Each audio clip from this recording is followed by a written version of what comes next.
Hello fellow YouTubers, Trouble8385 with a pickups video. So, first things first, I started off running around, going to my, because I had all the time off because I'm doing community once a week, and we got our taxes, I went and did some game shopping. I started off the week going to GameStop. And as you all know, I didn't show it, but you all know I got it because I talked about it enough, of course, the new Mortal Kombat. Which, let me explain this to you, people who may be on the fence of this or maybe interested in this game. If you loved Mortal Kombat 2 or 3, then you'll love this game, because this game is like an arcade game ported to the home system. It really reminds me of that. A lot of fun. Highly recommend that game. It's one of the gorgeous fighters I've ever seen. And but when I started my beginning, we could go into the game shop. The reason why I went to GameStop was for one thing, and that was to get the Mortal Kombat strategy guide. Now, while I was there, I did pick up two games. The first one I got, obviously, really cheap, and that was Fallout New Vegas, which my GameStop does this from time to time, but I'm assuming this is cheap because, you know, the original bad word of mouth about this game, how, you know, there were problems with it when it first came out and everything. But I loved Fallout 3. I picked this up. I can't wait to actually get into this game. And then a game I've been meaning to get, but I finally picked up, and that's Death Smiles Limited Edition. I know they're going to, I believe I read somewhere they're going to bring Death Smiles 2 over here, which should be really cool. But anyway, funny story about this limited edition. They have two versions of this game at the GameStop. They have the regular version, which is $19.99, and this limited edition, which is $29.99, which is $29.99, which this was the last copy of it. And so I took it up to the counter. The kid scanned it, and he simply made a simple mistake. It was right behind him, the regular version of it. He went to go grab it. I said, no, it's the limited edition. He looked and said, oh, you're right. So he had to go in the back to find it. So even though he made a minor mistake, in the end, it's all good. I'm not going to unbox it and show it to you. You've seen other videos of it. It's got the faceplate for the Xbox, and it's got a soundtrack on it. But if you like shmups, it's a really, really good arcade shmup, so, or old-time shooter, whatever you want to call it. So, really cool. Love the box. So, the other stop I made, first of all, was that I haven't been into my local comic book shop in about 4 years. Back then they only did comic books, comic book related, action figures, comic books, that stuff. It was back when the whole Civil War thing, for those who kept up with it in Marvel Comics, and what was it, 52 week with DC Comics. Anyway, I happened to go to their website, see what's going on, see if they have any sales or what's going on. They just celebrated their 14th anniversary there. The owner of it's a really cool guy. Godzilla fan like I am, which is really cool. I still remember me after not being in there for 4 years.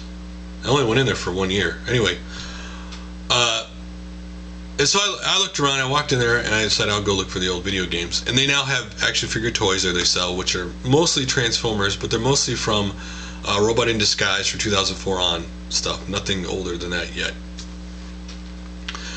And they had an old Star Wars record with other famous movies on it. 2001 Space Odyssey with Star Wars on the cover, but I just didn't pick that up. But the video game wise, in these two cases, the first case had Atari 2600 games, Sega Genesis, and NES games. And all the Sega Genesis games were boxed and complete. And in the other case, they had PS1 games, they had Nintendo 64 games, and they had systems of both in the bottom of these cases. These are games that I did not see in any other pawn shop or anywhere like that. A lot of bigger titles that I don't see in the other places. So I was looking around and asked him how much the prices were, and he told me. And I picked up two games from my Atari 2600. One of them's a game I played, and one of them's not. And the first game I had played before, and that was by Activision, Enduro. Just a fun arcade style, you know, racer, you know, like all of them back in the day, limited because of the size of the Atari 2600, but still very fun, fast-paced game. And this game I just thought I'd get to try out, and that is SpectreVision's Planet Patrol. And I did get 3 box Genesis games while I was there. The first one, kind of like a Mad Max style game, Road Blasters by Tengen.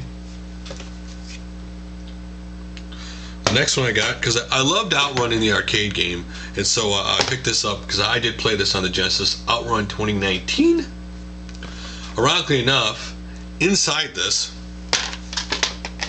is 2 books, and this one is for the Sega Genesis, which is funny because if you unravel this big thing, and it is a poster of,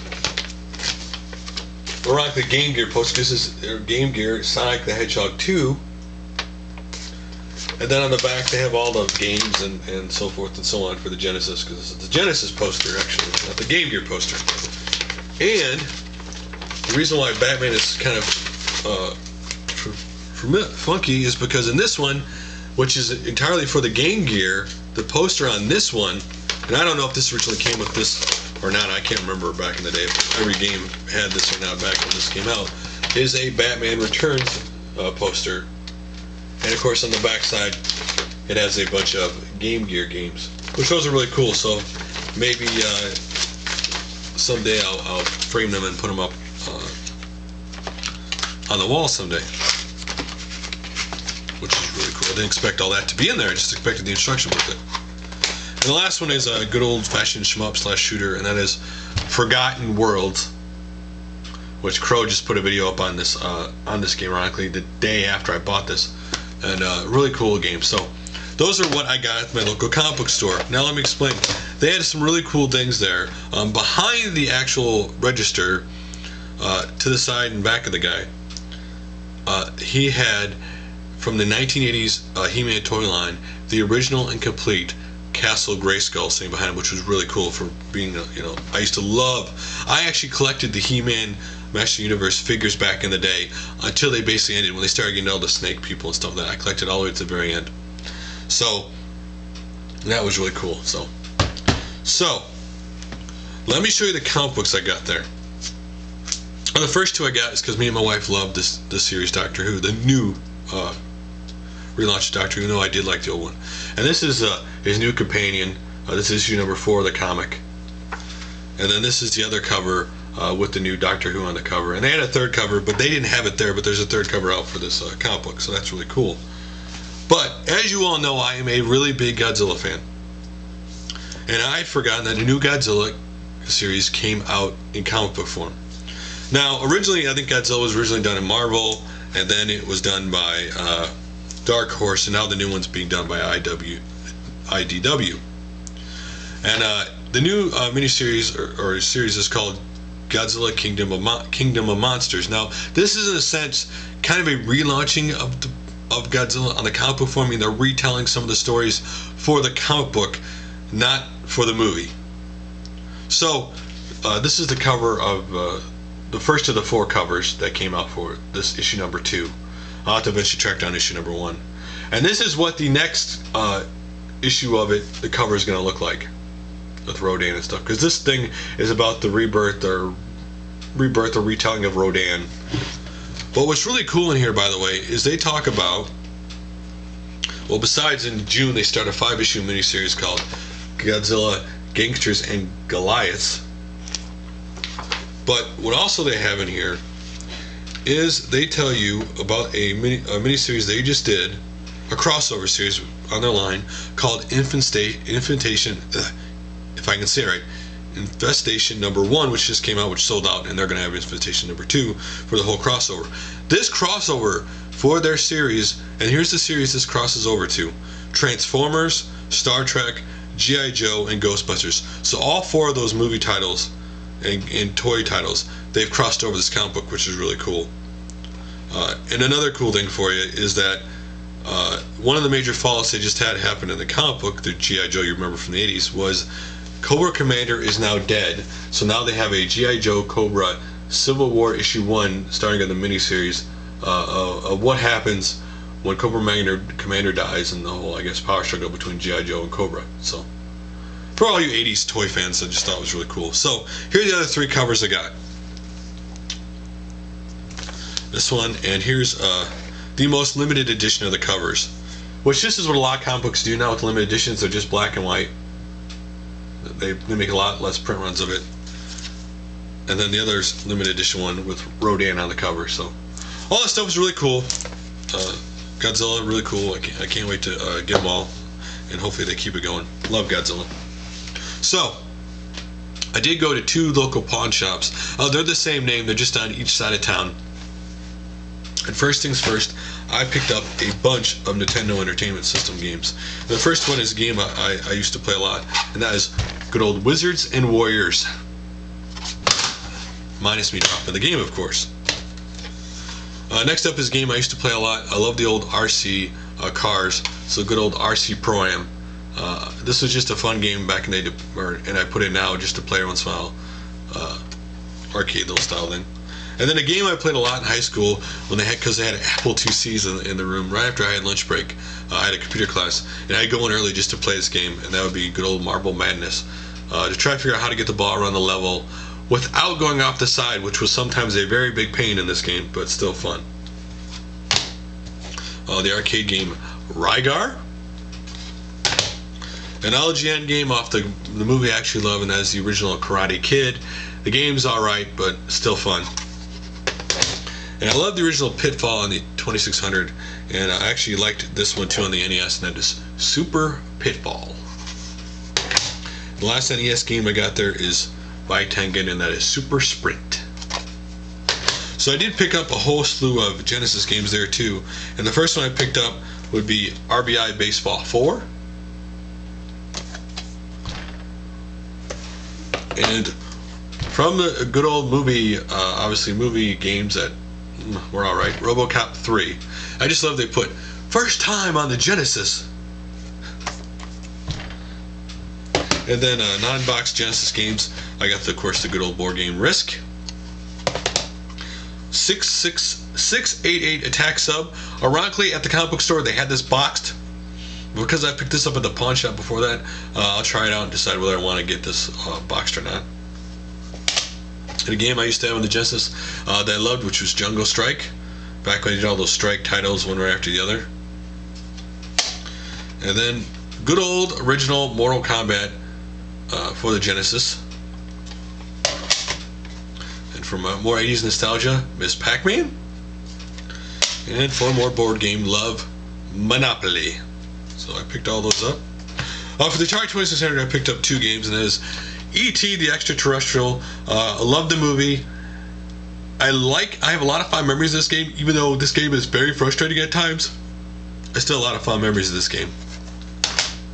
And then this game me and my wife both love, and this is Centipede. And even though I don't own this system, they had 8 games for the system there, which I've never actually seen any games there at all. And I've never seen this game ever in the wild. And that would be, for the Sega Master System, which I don't own, Wonder Boy. Though they did have Pro Wrestling and 7 other games, I might eventually go back and pick them up. And for my Nintendo 64, I got San Francisco Rush Extreme Racing for more arcade stuff on Nintendo 64 Racing. And for my Nostalgia Wrestling on the Super Nintendo, Super WrestleMania. Yes, I know this is another LGN game, but I had a lot of fun playing this game. And I actually like the older wrestling games better than I do the newer ones. I don't know, just maybe it's more arcade feel to it, I guess. And I did pick up 2 GameCube games. Now the first one is an RPG from Activision called Lost Kingdoms. I picked it up because it looks cool. Then the next one I actually played it. I played this at Walmart in the demo station back when the GameCube was out, but I never got it or played it through all the way. And that was Metroid Prime. Now I did pick up one game for the PlayStation 1 there, and this is a game I absolutely loved on the 3DO. This was the first game I bought on my 3DO, and it is Road and Track: The Need for Speed, the original game of the series. Now, I love this game because it showed me what, to me, the first game I saw, it showed me what 3D racing could be. It had beautiful scenery. I think the funniest thing in this game that you never see in any racing games anymore is that there's a little curb lane on the side of the road that highways have, not just the lanes to pull off on, that you can actually go on that in this game and go around the competition, and that you can actually hit the competition while racing and hit them into another car. They'll just crash and slow down. They won't actually anything happen. They'll just hit the car and slow down so you can get ahead of them. I absolutely love this game. I sunk a lot of hours in this game. When I was in the Navy, when I got this, me and a lot of the guys would sit around Friday, Saturday night and play this game for hours. Just a lot of fun.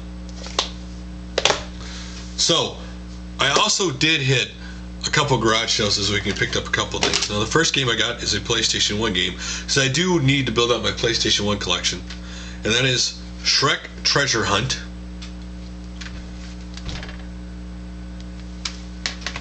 And then I picked up a bunch of handheld games, and the first one is Marvel Heroes Villains. And I got 3 plug-and-plays. Activision with the cool kind of nostalgia looking controller. The Namco plug-and-play, which looks like an arcade stick with like Galaga on the side, and it looks like Dig Dug and Pac-Man. Really cool looking.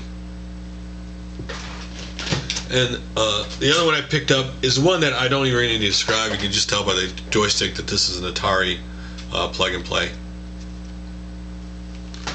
Now the last plug and play I picked up is actually, plug and play I picked up is actually kind of funny. It was only $1. It's steel sealed, never been opened. Now here's what's funny about it.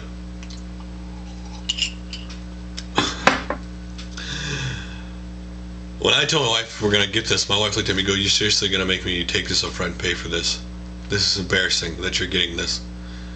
And so she takes it up to pay for it, gives it away, and they go, "Oh, do you got a girl to give this to?" And she said, "No, for a collector." And they looked at her and then looked at me, and they're both women, and it was just funny their kind of reaction, like, why is a grown man getting or collecting these?